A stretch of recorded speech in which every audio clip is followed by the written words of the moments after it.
नमस्कार। आज हम एक बहुत ही आम पर शायद थोड़ी अनदेखी सी कला पर बात करने वाले हैं। सुनना। बिल्कुल।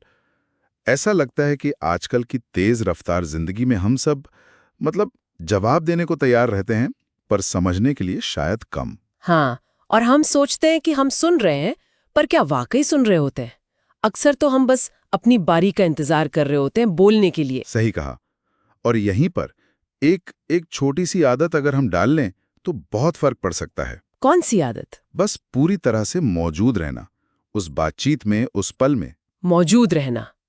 सुनने में तो अच्छा लगता है। इसी पर आज हम थोड़ी गहराई से बात करेंगे कि कैसे ये मौजूदगी सुनने की कला को और हमारे रिश्तों को भी बेहतर बना सकती है। बिल्कुल। और हम कुछ आसान कारगर तरीकों पर भी बात करेंगे जिनसे ये हुनर निखारा जा सके। तो चलिए शुरू करते हैं। ये जो मौजूदगी है, इसका असल मतलब क्या है? मतलब बातचीत में हम फिजिकली तो होते ही हैं, हाँ, पर मौजूद होने का मतलब है कि आप दिमागी तौर पे भी वहीं हो, पूरे 100% उस इंसान के साथ उसी पल में। जैसे फोन को सचमुच साइड में रख देना, दिमाग में जो लिस्ट चल रही है ना, इसके बाद ये करना है, उसको थोड़ा शांत करना। हाँ, वो लिस्ट तो चलती रहती है। बिल्कुल, और पूरा ध्यान सिर्फ बोलने वाले पर लगाना। ये बिना कहे ये बताता है कि आप उस इंसान को, उस बातचीत को अहमियत दे रहे हैं। ये बात तो है, अहमियत देना। पर ये करना असल में थोड़ा मुश्किल लगता है, खासकर वो फोन वाली बात। तो पहला कदम क्या हो सकता है इसे करने का? पहला कदम तो यही है, जो चीजें ध्यान भटका सकती हैं उन्हें हटाना। सिर्फ फोन ही नहीं, लैपटॉप के टैब्स या मन में चल रही दूसरी बातें। शारीरिक और मानसिक दोनों तरह के भटकाव। हाँ जी, बिल्कुल।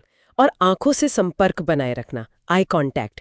ये आपके दिमाग को भी सिग्नल देता है कि रुको, ये जरूरी है, ध्यान दो। अच्छा, आंखों का संपर्क ठीक है। और दूसरा कदम, क्योंकि मुझे लगता है यहाँ बहुत लोग अटकते हैं, वो बीच में टोकने वाली आदत। हाँ, ये बहुत आम है।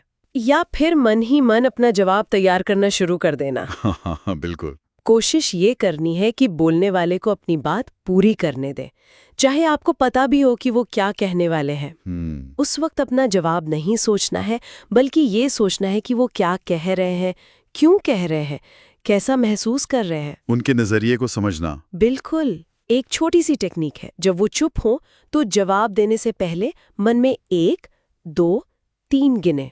अरे वाह, 3 तक गिनना, ये तो बड़ा आसान सा लग रहा है। हाँ, पर ये छोटा सा पॉज सोचने का और सही प्रतिक्रिया देने का वक्त देता है। टोकने की इच्छा कम होती है। ये मैं जरूर ट्राई करूंगा। अच्छा, तो हमने ध्यान दिया, टोका नहीं। अब तीसरा कदम क्या है? तीसरा है सहानुभूति से सुनना। मतलब सिर्फ जानकारी या प्रॉब्लम सॉल्विंग के लिए नहीं सुनना। अच्छा। अक्सर लोग चाहते हैं कि उन्हें समझा जाए, उनकी भावनाएं महसूस की जाएं। सिर्फ सलाह नहीं चाहिए होती। सही बात है। तो शब्दों के पीछे जो भावनाएं हैं, उन्हें पकड़ने की कोशिश करनी है। खुद से पूछना है, ये इंसान असल में कैसा महसूस कर रहा है। जैसे कोई दोस्त बॉस की शिकायत कर रहा है, तो शायद उसे समाधान नहीं चाहिए। हाँ, शायद उसे बस ये चाहिए कि कोई कहे, हाँ यार, ये तो सच में फ्रस्ट्रेटिंग है। उसे वो वैलिडेशन चाहिए। समझ गया। सिर्फ सुनना नहीं, महसूस भी करना है। ओके, तो ध्यान दिया, टोका नहीं, सहानुभूति रखी। इसके बाद चौथा कदम। चौथा है ये दिखाना कि आप सुन रहे हैं, मतलब नॉन वर्बल इशारे। जैसे सिर हिलाना, कहना, सही मात्रा में आंखें मिलाए रखना। इसे एक्टिव लिसनिंग भी कहते हैं। अच्छा, एक्टिव लिसनिंग। और कुछ मौखिक चीजें भी, जैसे वो रुकें तो कहना अच्छा, या मैं समझ रही हूँ, या पूछना और बताएं फिर क्या हुआ। हाँ, इससे उन्हें लगता है कि आप वाकई सुन रहे हैं, बातचीत में शामिल हैं। बिल्कुल, बातचीत एक तरफा नहीं लगती, एक साझेदारी जैसी लगती है। सही कहा, साझेदारी।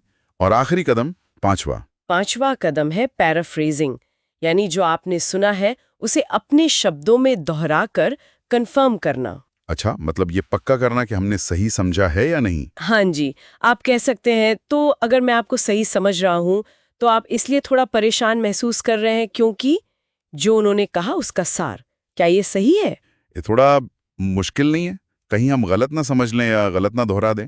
हो सकता है शुरू में थोड़ा अटपटा लगे, पर इसके फायदे बहुत हैं।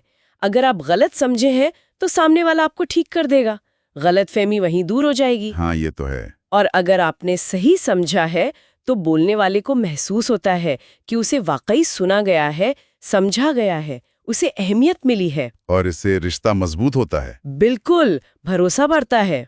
तो संक्षेप में कहें तो ये 5 कदम हुए।